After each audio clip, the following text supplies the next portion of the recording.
She can never know I'm the reason Adelaide really died. The thought wasn't Nora's. It was his. The Vampire King's. And she heard it clear as thunder inside her own mind while his blood was still warm on her lips.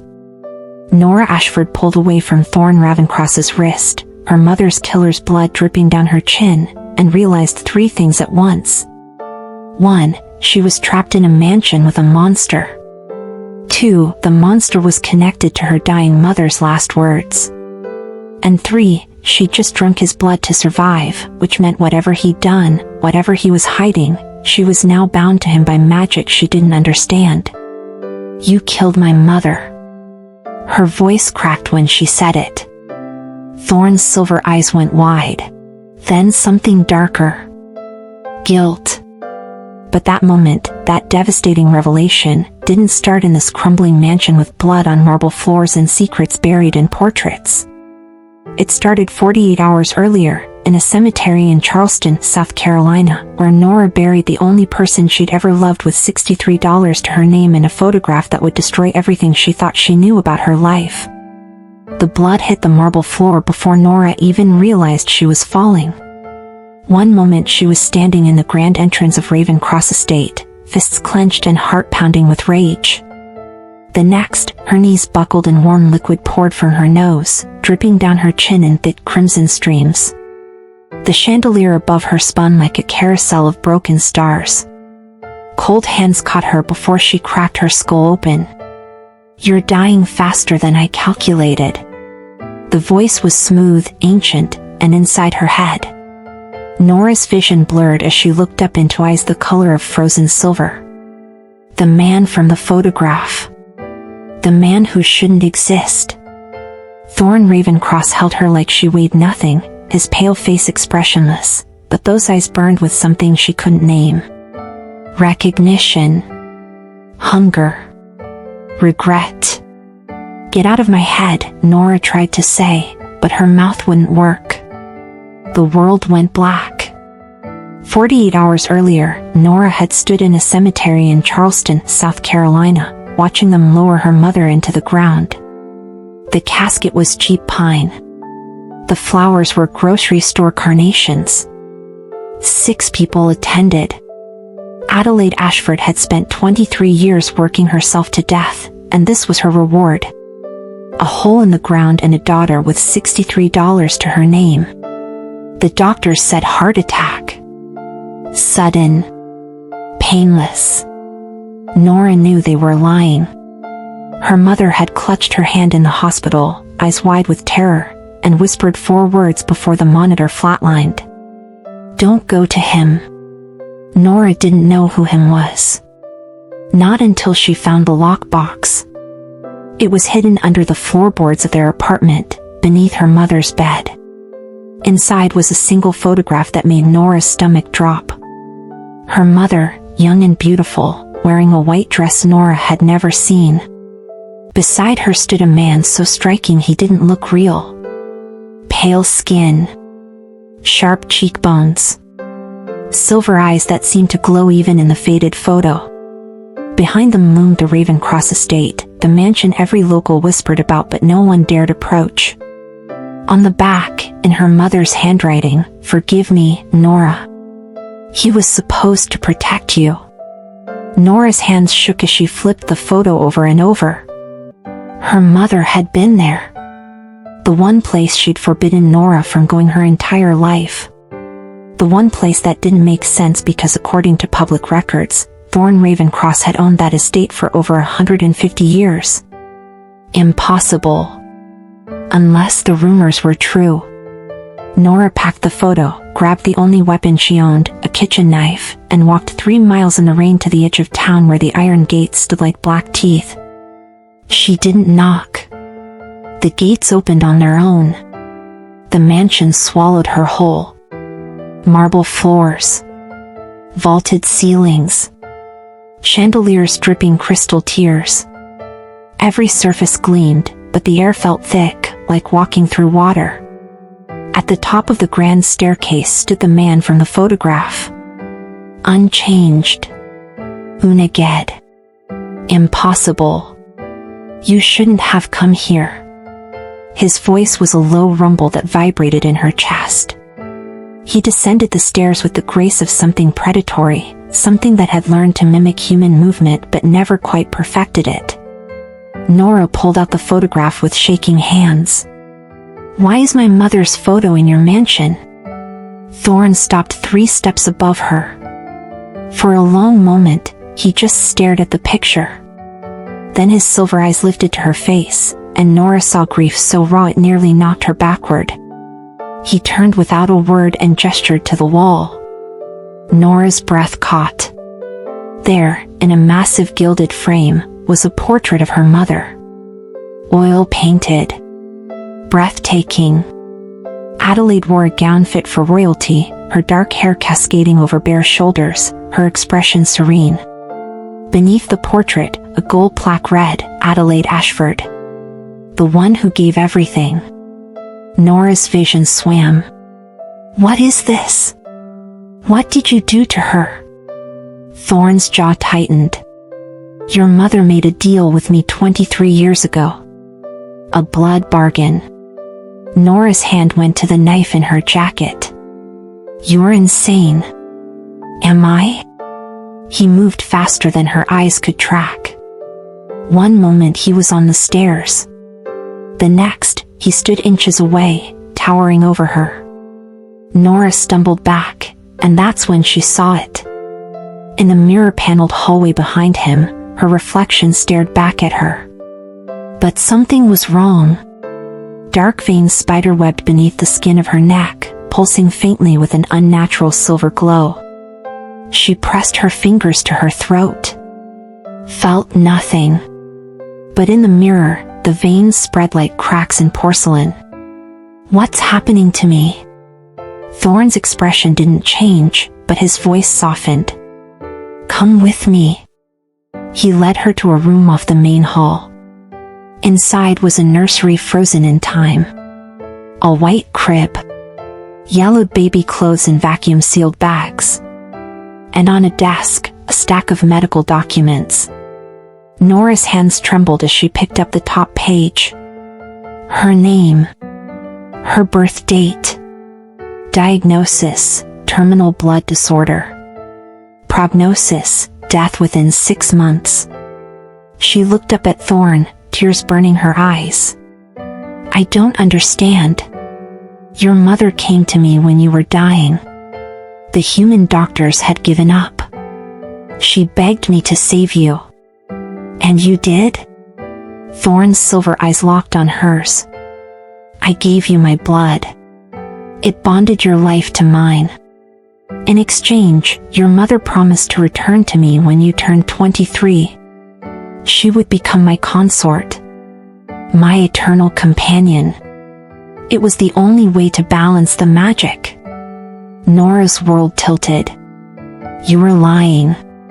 Thorne opened a drawer and pulled out a piece of aged parchment. The ink was faded, but Nora recognized her mother's signature at the bottom. Beside it, a crimson thumbprint that had turned rust-brown with age. Your mother didn't die of a heart attack, Thorne said quietly. She died running from a debt she couldn't pay. The words hit Nora like a fist to the chest. She backed toward the door, shaking her head. I don't owe you anything. I didn't sign that. The magic doesn't care. Thorne stepped closer, and for the first time, Nora saw something dangerous flicker in his gaze. You carry my blood in your veins. You've been mine since the moment you took your first breath. And now that Adelaide is gone, the bond demands completion. Nora turned to run. Pain exploded in her chest. She gasped, clutching at her ribs as fire raced through her veins. The silver glow from the mirror spread up her arms, visible now even without the reflection. She collapsed against the doorframe, coughing. Thorne caught her again. This time, his expression cracked. Just for a second. Concern. Regret. Something almost human. You have 30 days, he said softly. Then the bond will kill you. Unless you stay. Nora looked up at him through tears and fury and terror. And if I stay? Then you become what your mother was meant to be. Mine. Before you decide where this story goes, I want to know something. Drop a comment and tell me where in the world you're watching this from. Seriously. I love knowing where you all are, whether you're watching this at midnight in your bed or on your lunch break halfway across the globe. You're part of something special here. And if you haven't subscribed yet, do it now. Join the fastest growing vampire love stories community on YouTube. We've got so much planned for you, and trust me, you're not going to want to miss what's coming next. Nora's heart hammered as Thorn released her and stepped back, giving her space but not freedom. The silver veins beneath her skin pulsed in rhythm with her heartbeat. 30 days. 30 days to figure out what her mother had done. 30 days to find a way out of a deal she never made. Or 30 days to live. She wiped the blood from her nose and met Thorn's gaze with as much defiance as she could summon. I'm not my mother. Thorn's lips curved into something that wasn't quite a smile. No. You're not. You're far more dangerous. Nora woke up in silk. The nightgown clung to her skin like water, ivory fabric she'd never seen before, never owned, never put on. Her heart slammed against her ribs as she shot upright in a bed the size of her entire apartment. Velvet canopy. Satin sheets. Floor-to-ceiling windows revealing dawn breaking over Charleston's skyline. She didn't remember falling asleep. Didn't remember leaving the nursery or climbing any stairs. Her fingers flew to her throat. The silver veins were still there, faint now in the morning light, but pulsing beneath her skin like a second heartbeat. The door was locked. Nora twisted the handle, yanked, slammed her shoulder against the wood. Nothing. She scanned the room for anything she could use. Her clothes were gone. Her jacket with the knife, her phone, her shoes. All of it vanished. Replaced with this silk prison and a closet full of dresses that looked like they cost more than her mother's funeral. She moved to the window, fingers pressed against the glass. It overlooked the gardens, wild and overgrown despite the mansion's perfection. Beyond that, the iron gates. Beyond that, freedom. Nora unlatched the window and pushed it open. Cold November air rushed in. The drop was 20 feet, but there was a trellis covered in dead vines. She could make it. She swung one leg over the sill. The pain hit like lightning. Her skin erupted in flames where the open air touched it, invisible fire that burned without smoke. Nora screamed and fell backward onto the floor, clutching her leg. The skin was blistered, red and angry, like she'd pressed it to a stove. The door opened. Thorn stood in the threshold, dressed in black, hair still damp like he'd just bathed. He looked at her on the floor, at the open window, and something almost like disappointment crossed his face. He knelt beside her. She flinched, but he caught her ankle with cold fingers and held it gently. The blisters faded under his touch, skin knitting back together in seconds. You can't leave, he said. Not yet. The bond won't allow it. Nora jerked her leg away. You did this. You trapped me here. The magic did this. Thorn stood and closed the window with a quiet click. I simply showed you the terms. She scrambled to her feet, fists clenched. What terms? You drugged me. You put me in this thing, and locked me in like some kind of prisoner. You collapsed. I gave you a place to rest. As for your clothes, they were covered in your own blood. Would you have preferred I let you sleep in them? His tone was even, but his eyes tracked every movement she made like she was something breakable. Something precious. It made her skin crawl. What do you want from me? Thorn crossed to a small table by the fireplace and picked up a crystal glass filled with dark red liquid. He held it out to her. "Drink." Nora's stomach turned. "Absolutely not. It's not negotiable. You need to drink my blood every 7 days, or the bond will consume you from the inside. It's day 1. You collapsed yesterday because you went 23 years without reinforcement. The magic is unstable. This will stabilize it." Nora stared at the glass, bile rising in her throat. "I'd rather die." Something flickered in Thorn's expression. Anger, maybe. Or hurt. He set the glass down on the table between them. "I've spent 23 years waiting for you," he said quietly. "I can wait 29 more days. But your body can't. Then let me go. Break the bond." "I can't. Won't. Can't." Thorn's jaw tightened. "Do you think I enjoy this? Watching you look at me like I'm a monster?" "You are a monster," Nora spat. "You bought my mother like she was property. You bought me. I saved your life. For what? So you could own it?" The silence stretched between them like a knife edge. Thorn turned toward the door, and for just a moment, his shoulders sagged. He looked tired. Ancient. Alone. "Your mother used to say the same thing," he murmured. Before she understood. Understood what? That some debts are paid in blood. And some are paid in time. She gave me both.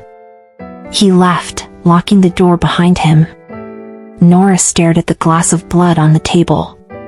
Her reflection wavered in the dark liquid. She could see the silver veins creeping up her neck, spreading like roots. Her hands shook. She wouldn't drink it. She wouldn't. 6 days later, Nora was dying.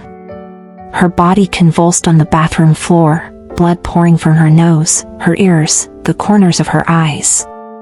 The silver veins had spread across her entire body, glowing so bright they lit up the dark room like lightning trapped under skin. Every breath felt like swallowing glass. The door crashed open. Thorn lifted her into his arms, and this time she didn't fight. Couldn't. Her vision was fading, heartbeat stuttering. He bit into his own wrist, tearing the flesh, and pressed it to her mouth. "Drink." Nora tried to turn away, but his other hand cradled the back of her head, firm and unyielding. "Drink or die. Your choice." The blood touched her lips. Warm. Metallic. Electric. Her body moved on instinct. She latched onto his wrist and drank. The effect was immediate. The pain vanished. The convulsions stopped.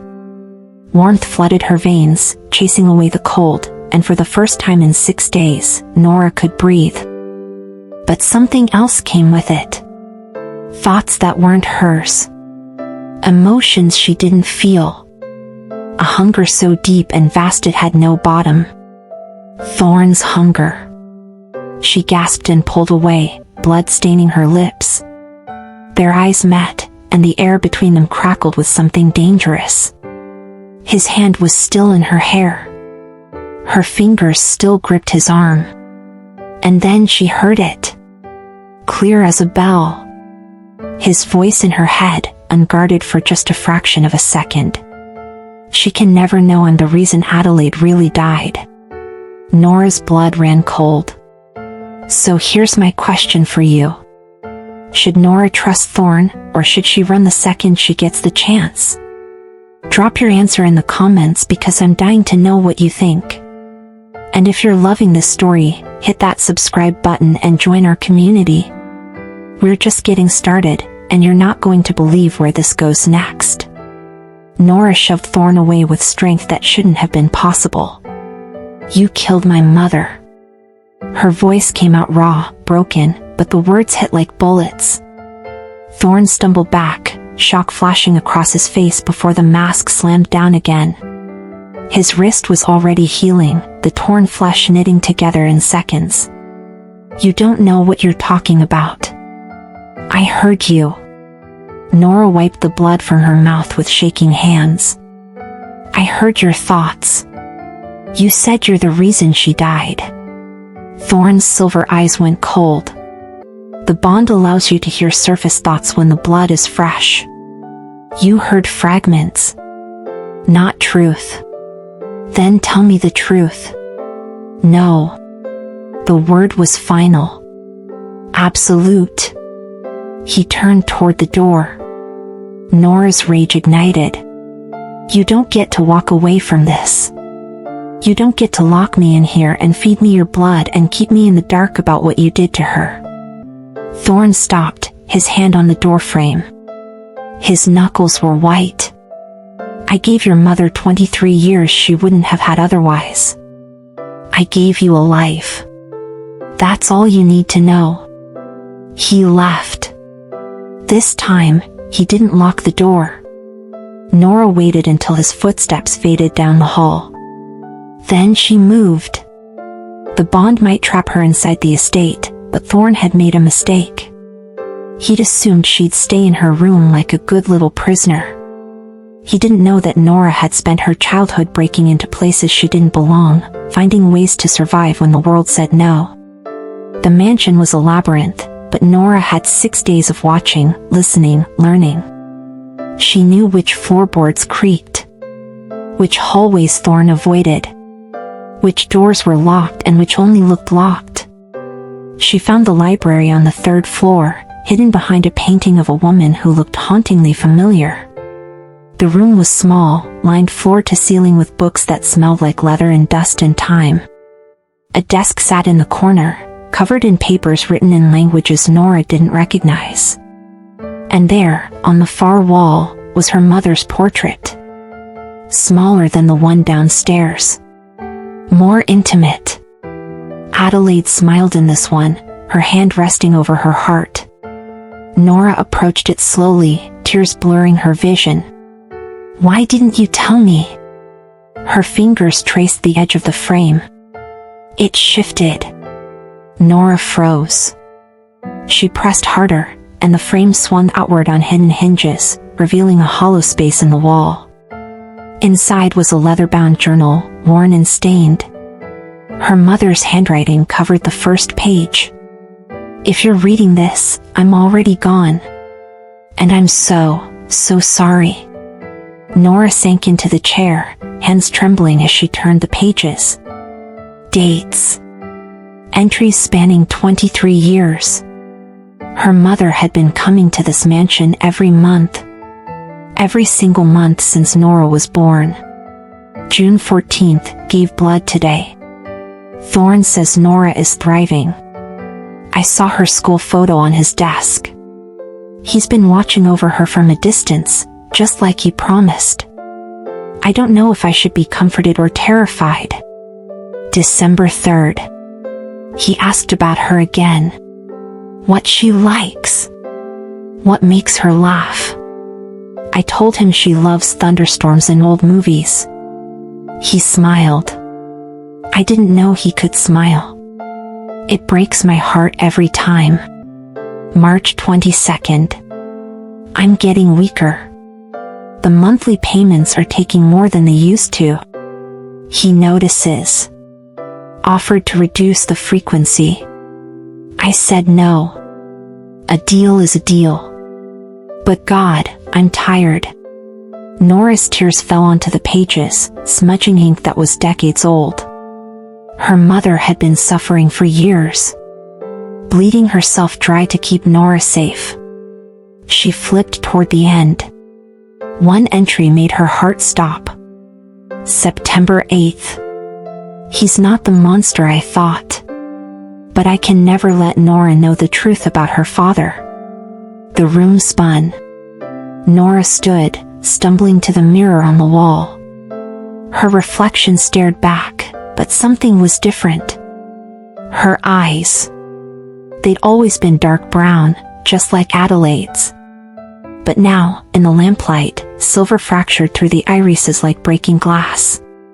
Just like thorns. I'm not his debt. The words fell from her lips in a whisper. I'm his daughter. The journal slipped from her hands and hit the floor. Behind her, in the mirror's reflection, the door opened. Thorne stood in the threshold, frozen. His eyes locked on the journal. On the portrait with its secret compartment hanging open. On Nora's face. For the first time since she'd met him, the Vampire King's expression shattered. Grief. Longing. Fear. All of it crashing through the centuries-old mask he wore. Nora. His voice cracked on her name. Did you know? The question hung between them like a blade. Thorne opened his mouth to answer. The window exploded inward in a shower of glass and wood. A figure landed in a crouch between them, faster than sight, dressed in black armor that gleamed like oil. Red eyes locked on Nora. The council knows about the half-blood. The voice was female, cold, and final. She has to die. Here's what I need to know. Should Nora forgive her mother for keeping the secret, or was Adelaide wrong to hide the truth all those years? Tell me in the comments because this is tearing me apart. And if you haven't subscribed yet, what are you waiting for?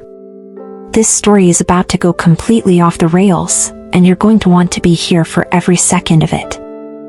Thorne moved like lightning. He grabbed Nora and threw her behind him as the assassin's blade whistled through the air where her throat had been a heartbeat before. The weapon gleamed silver, etched with symbols that seemed to burn in the dim light. Stand down, Thorne commanded, his voice resonating with power that shook the walls. The assassin laughed. You broke the covenant, King. Half-bloods are abominations. She dies tonight. She lunged again. Thorne caught her wrist mid-strike and twisted. The crack of bone echoed through the library. The assassin didn't scream. Instead, she drove her other hand forward, and a second blade appeared from nowhere, slicing across Thorne's chest. He hissed and staggered back. Where the silver touched his skin, smoke rose. The wound didn't heal. Nora watched in horror as black veins spread from the gash, crawling up his neck like poison. Thorne's silver eyes flickered, dimming. The assassin raised her blade for the kill. Nora didn't think. She grabbed the heaviest book from the desk and hurled it. It hit the assassin square in the temple. The woman turned, eyes blazing red, and smiled. Brave. Stupid. But brave. She moved toward Nora. Thorne roared and tackled her from behind, both of them crashing through the desk in an explosion of wood and paper. They were too fast to follow, a blur of violence and inhuman speed. Blood splattered across the walls. Some of it was black. Then Thorne's hand closed around the assassin's throat. He lifted her off the ground, and for a moment, Nora saw what he really was. Ancient. Powerful. Terrifying. His fangs extended, eyes glowing like molten silver, and he tore out the assassin's throat with his bare hand. The body hit the floor and didn't move. Thorne collapsed against the wall, breathing hard. The wound on his chest was spreading, the black veins reaching his jaw. His skin had gone gray. You're hurt. Nora moved toward him without thinking. Stay back. His voice was weak. Silver poisoning. It'll pass. You were lying. She could feel it through the bond now, the connection between them humming with his pain. You were dying. Thorne's laugh was bitter. Can't die. Already dead. Stop it. Nora knelt beside him, hands hovering over the wound. What do I do? How do I fix this? You can't. You healed me. There has to be a way. Thorn's eyes met hers, and the resignation in them broke something in her chest. Blood for blood. That's how the magic works. But you're half human. Your blood won't be strong enough. Let me try. Nora, don't. She bit into her own wrist before she could second-guess it. The pain was sharp and immediate. Blood welled up, darker than it should be, with a faint silver shimmer. She pressed her wrist to Thorn's mouth. Drink. For a moment, he resisted. Then his survival instinct kicked in, and he drank. The effect was instantaneous. The black veins stopped spreading. His color returned. But something else happened, something Nora didn't expect. Memories crashed into her mind like a tidal wave.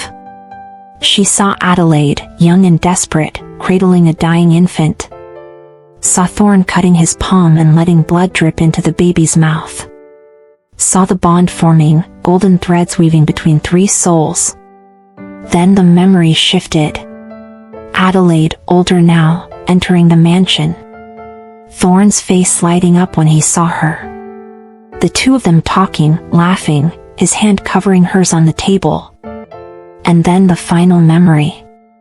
Adelaide collapsing in this very library, silver veins spreading across her skin just like Nora's had.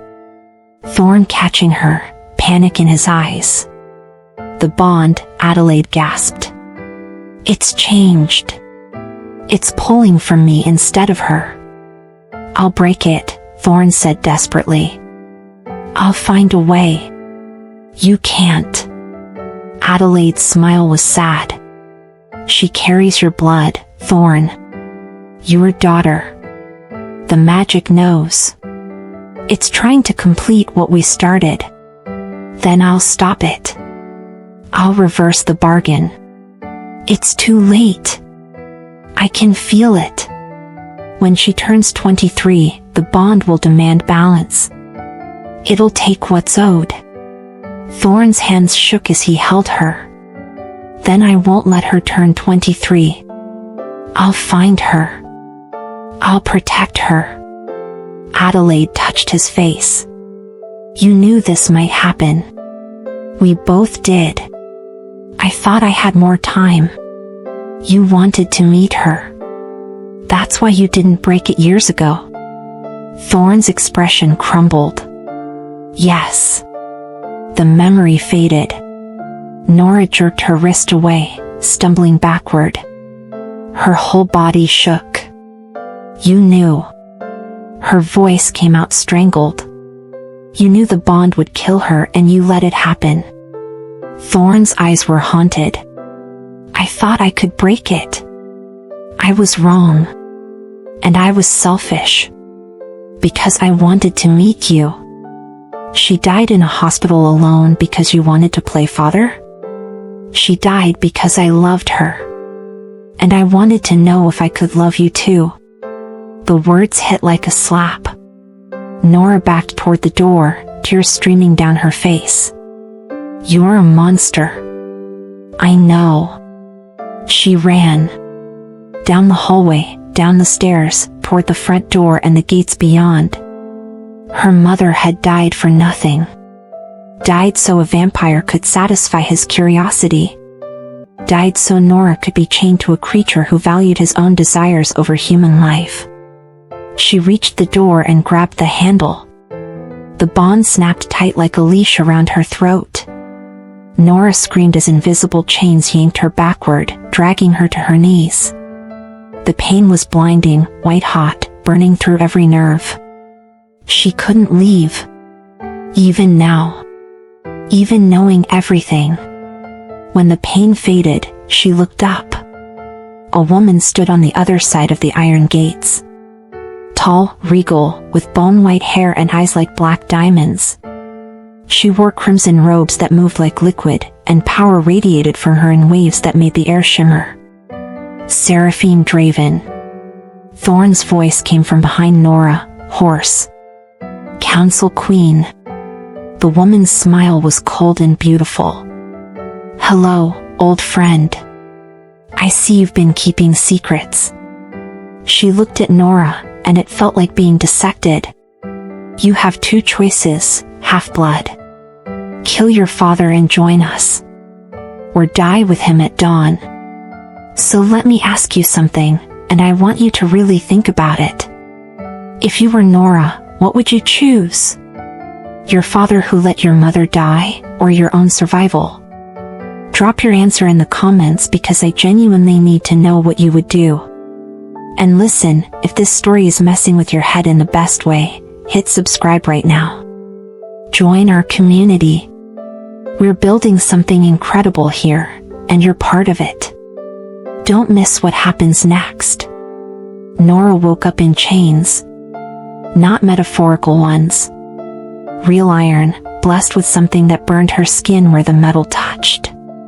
She hung suspended in darkness, arms stretched above her head, toes barely brushing stone floor. The air smelled like earth and decay and old blood. A dungeon.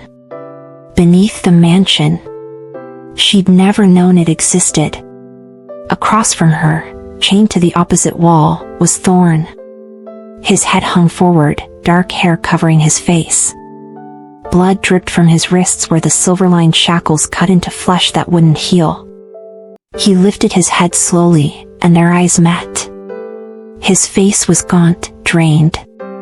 He'd lost too much blood in the fight. The silver poisoning was still spreading through him, slow but inevitable. I'm sorry, he whispered. Before Nora could respond, torchlight flooded the space. Seraphine descended the stone stairs like a queen approaching her throne, crimson robes trailing behind her. 3 council guards followed, all of them ancient, all of them radiating the kind of power that made Nora's bones ache. Seraphine stopped in front of Nora, studying her like a specimen in a jar. Do you know why half-bloods are forbidden, child? Nora said nothing. Seraphine smiled. Not because they're weak. Because they're dangerous. A human has compassion, mercy, a soul that limits them.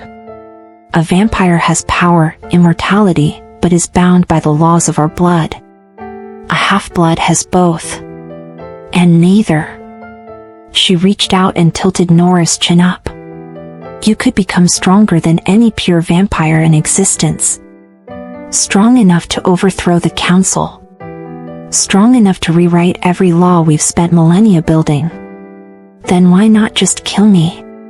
Because I'd rather use you. Seraphine's black eyes glittered. Here's my offer. I'll complete your transformation. You'll die as a human and be reborn as a full vampire under my guidance. You'll have power beyond imagination. A place at my side. And all you have to do is drive this blade through your father's heart. She held out a silver dagger, ornate and deadly. Nora looked at Thorn. His expression was unreadable, but she felt his emotions through the bond. Resignation. Grief. And underneath it all, a desperate, aching love he'd never learned how to speak. He's a liar and a killer, Nora said quietly. But he's still my father. Seraphine's smile vanished. Then you'll die with him. Pity. You would have been magnificent. She turned to leave. Wait. Thorn's voice cracked through the dungeon. I invoke the right of severance. Seraphine stopped. Her guards shifted uneasily. You can't, one of them said. The cost. I know the cost. Thorn lifted his head, and despite the chains and the poison and the exhaustion, he looked every inch a king. I transfer the bond to myself. All of it. Her debt, her curse, her fate. It becomes mine alone. And when it's complete, I'll die. She goes free. No. Nora's voice was small. No, you can't. I gave you life twice, Nora. Thorn's eyes met hers, and she saw everything he'd never said. The years of watching from a distance. The grief of loving Adelaide and never being able to keep her. The desperate hope that maybe, just maybe, he could save their daughter from the same fate. "Let me give you freedom once." Seraphine laughed. "This is unexpected." "Very well, Thorn. Perform your rite. It'll save me the trouble of executing you myself." The guards unchained Thorn. He collapsed to his knees, then forced himself upright.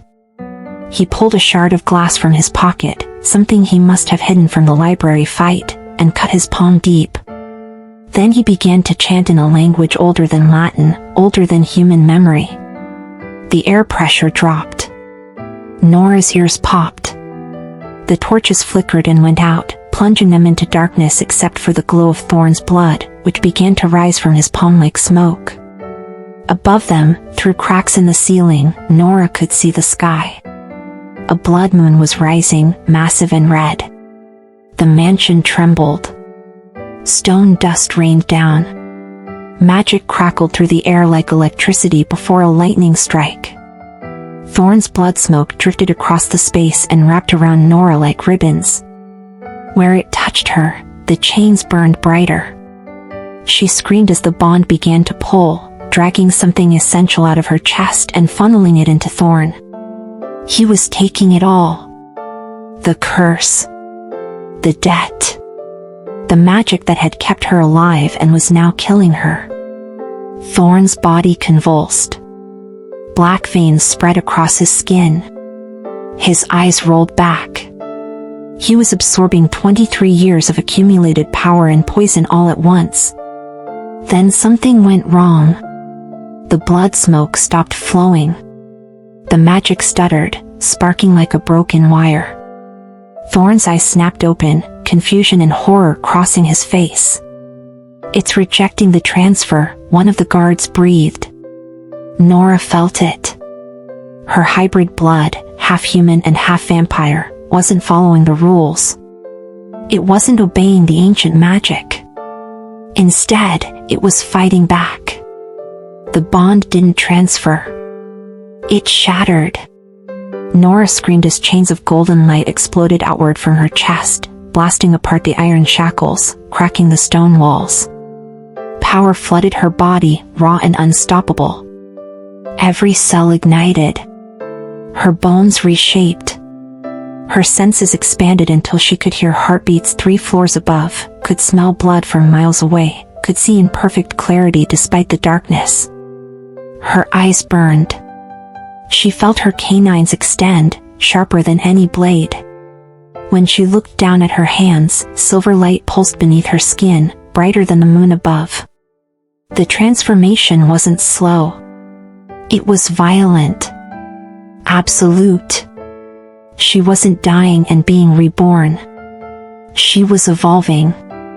Nora stood. The chains fell away like paper. She looked at Seraphine, at the guards who'd begun to back away in fear, and she smiled. "I'm not human anymore." Her voice resonated with power that made the stones shake. "And I'm not your victim. I'm Adelaide's daughter. And you're all going to bear witness to her name." She moved. Faster than the guards. Faster than Thorn had ever moved. She caught the first guard by the throat and threw him into the wall so hard his spine cracked. The second lunged with a silver blade. Nora caught it barehanded. The silver burned her palm, but she didn't let go. She crushed the blade to dust and drove her fist through his chest. The third guard ran. Seraphine didn't move. She stood perfectly still, and then she began to clap. Slow. Deliberate. Finally. Her smile was genuine now, delighted and terrible. A worthy opponent. Okay, I need to know something right now. Where in the world are you watching this from? Drop your city, your country, wherever you are in the comments because I'm building a global family here and I want to know you're part of it. And if you're not subscribed yet, do it now. Hit that button. Join the fastest growing vampire love stories community on YouTube. We have so much more coming, twists you won't see coming, and I promise you don't want to miss a single second. You're special. You're here. And this is just the beginning. The mansion collapsed around them as Nora and Seraphine collided. Stone exploded. Ancient wood splintered. They moved through the destruction like hurricanes, too fast for human eyes, trading blows that would have killed anything mortal. Seraphine was older, more experienced, but Nora had something the Council Queen didn't expect. She had nothing left to lose. Nora caught Seraphine's wrist mid-strike and twisted, hearing bone crack. The Queen hissed and drove her knee into Nora's ribs. They crashed through what remained of the dungeon wall and into the garden beyond. Spanish moss rained down from shattered oak trees. The blood moon painted everything crimson. You fight well for a newborn, Seraphine said, circling. But you don't understand what you are. What you could become. I understand enough. Nora's fangs were fully extended now, her eyes blazing silver. You want to control me. Use me. Just like everyone else. No, child. Seraphine's expression shifted, and for the first time, something like sadness crossed her face. I want to save you. From the same fate that took your mother. From the same fate that nearly took me. Nora hesitated. What are you talking about? Seraphine lowered her hands, no longer in a fighting stance. Do you want to know why half-bloods are truly forbidden? It's not because we fear their power. It's because we fear their choice. A choice I made 3 generations ago when I fell in love with a human man and bore a daughter I had to give away to protect her. The words hit Nora like a physical blow. No.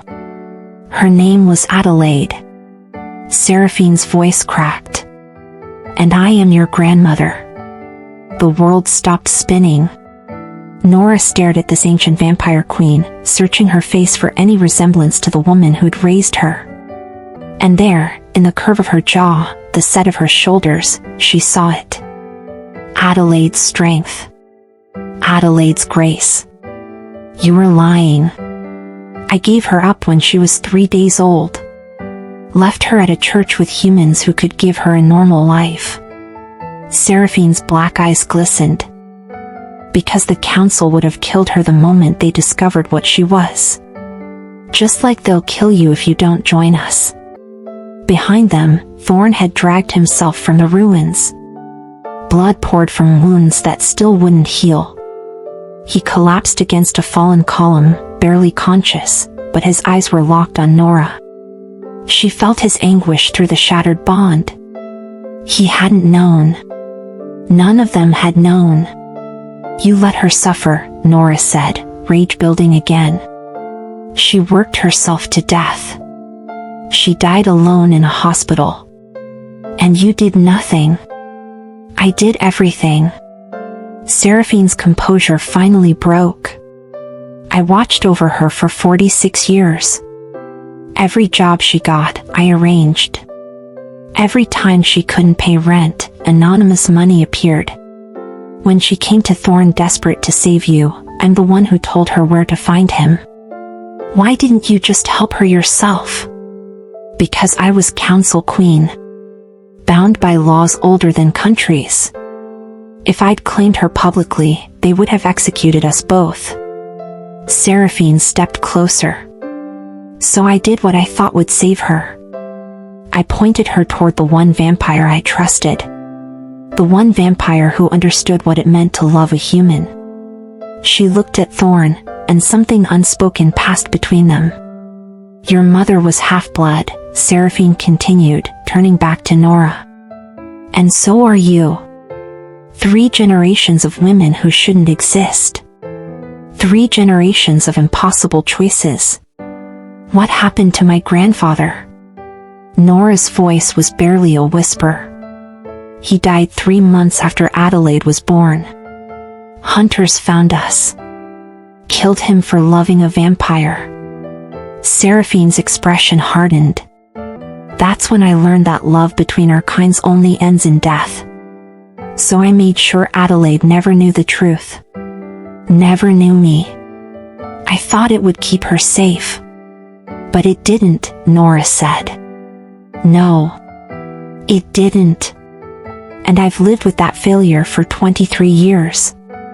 Silence fell over the ruined garden. Above them, the blood moon began to fade as dawn approached on the horizon. Pink and gold light crept across the sky. The bond wasn't a curse, Thorne's weak voice came from behind them. Both women turned. He'd managed to sit up, one hand pressed to the silver wound on his chest. It was a protection spell. Adelaide and I designed it together. What? Nora moved toward him. Thorne's silver eyes were fading, his life draining away. When I gave you my blood as an infant, it marked you. Any vampire in the world could have sensed what you were. So Adelaide offered herself as anchor. The bond pulled their attention to her instead of you. Every month for 23 years, she came here and reinforced it.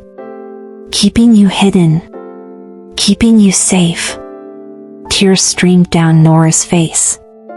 She died for me. She died giving you something I never gave Adelaide, Seraphine said quietly. A choice. You were raised human. You lived a human life. And now that you've transformed, you can choose what happens next. To be vampire or to walk away. That's freedom we never had. The first rays of true sunlight broke over the horizon. It touched Seraphine's skin, and she didn't burn. It touched Thorne, and he closed his eyes, expecting death. It touched Nora, and she felt warmth. Hybrids can survive daylight, Seraphine said softly. It's one of your gifts. Just as your mother could. Just as I can. Nora looked at Thorne, dying from silver and poison and sacrifice. Looked at Seraphine, her grandmother, carrying centuries of grief and impossible choices. Looked at her own hands, still glowing with silver light, powerful and deadly and free. She knelt beside Thorne and took his hand. Then she reached out to Seraphine. Come here. The council queen hesitated, then crossed the garden and knelt on Thorne's other side. 3 generations. 3 bloodlines. All connected by love and loss and Adelaide's sacrifice. Nora closed her eyes and reached deep into the power thrumming through her veins. She understood now. The bond hadn't broken. It had evolved. And she could reshape it. Blood for blood, she whispered. Life for life. I choose to share what was given. She bit into her own wrist and pressed it to Thorne's mouth. Then she took Seraphine's hand and cut the palm, mixing their blood together. 3 bloodlines merging. Balancing. The magic responded. Golden light erupted from the point where their blood met, spreading outward in waves. The silver poison in Thorne's chest began to fade. His wounds started to heal. Color returned to his face. The mansion stopped collapsing. The stones that had fallen began to rise, rebuilding themselves as if time was reversing. Seraphine gasped. This is impossible. Nothing's impossible anymore, Nora said. I'm rewriting the rules. The light faded. Thorne opened his eyes, fully healed, staring at Nora in wonder. You saved me. You saved me first. She smiled through tears. Twice. Seraphine stood slowly, examining her hand where the cut had already healed. The council will never allow this. A half-blood who can manipulate the ancient magic. They'll come for you with everything they have. Then tell them the hunt is over. Nora rose to her feet, and despite being the youngest, she suddenly seemed like the one with the most power. Tell them I'm under your protection. Tell them I'm your granddaughter. And tell them if they have a problem with that, they can take it up with all three of us." Seraphine studied her for a long moment. Then, for the first time in centuries, the Council Queen smiled with genuine warmth. "You have Adelaide's fire. And her heart. She would be so proud." 2 weeks later, Nora stood in the Charleston cemetery. The sun was setting, painting Adelaide's grave in shades of amber and rose. She'd replaced the cheap headstone with white marble. Fresh flowers covered the plot, roses and lilies and wildflowers her mother had loved. Nora placed a photograph on the grave. 3 people. Seraphine in her crimson robes, Thorn in his black, and Nora between them, silver eyes shining, finally knowing where she came from. "You gave me everything," Nora whispered. "Your strength. Your sacrifice. Your choice. I understand now why you never told me. You wanted me to live without the weight of what we are. You wanted me to be free." The wind picked up, rustling the flowers. "I'm going to make you a promise, Mom. I'm going to use this power to help people like us. Half-bloods who are hunted. Humans who need protection. I'm going to build something better than the Council's fear. And I'm going to do it in your name." As Nora stood to leave, movement in the corner of her eye made her turn. There, in the reflection of the polished marble headstone, stood Adelaide. Not as she died, exhausted and broken, but young and radiant, the way she'd looked in the portrait. She was smiling. Nora's breath caught. "Mom?" Adelaide's reflection nodded once. Then she placed her hand over her heart, the same gesture from the painting, and faded into light. Nora touched the gravestone, tears streaming freely now. "Thank you. For everything." She walked away from the cemetery as the last light faded from the sky. Thorn waited by the gates, and for the first time, she saw him clearly. Not as a monster or a king or a captor, but as a father who'd made terrible mistakes trying to do the right thing. A father who'd loved someone so much he'd risked everything for the chance to know their daughter. "Ready?" he asked quietly. Nora took his hand. "Ready." Together, they walked toward the Ravencross estate, where Seraphine was already working with the Council to establish new laws. Laws that would protect half-bloods instead of hunting them. Laws built on choice instead of fear.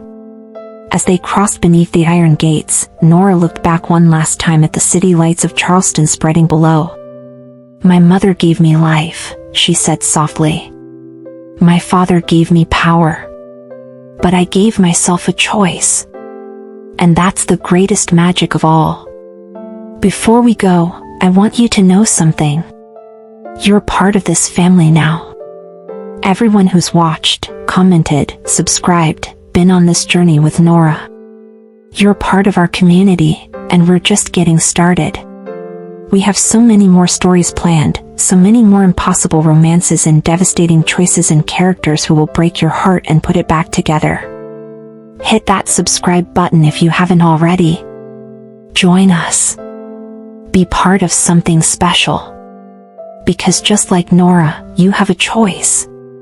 And I really hope you choose to stay. Thank you for being here.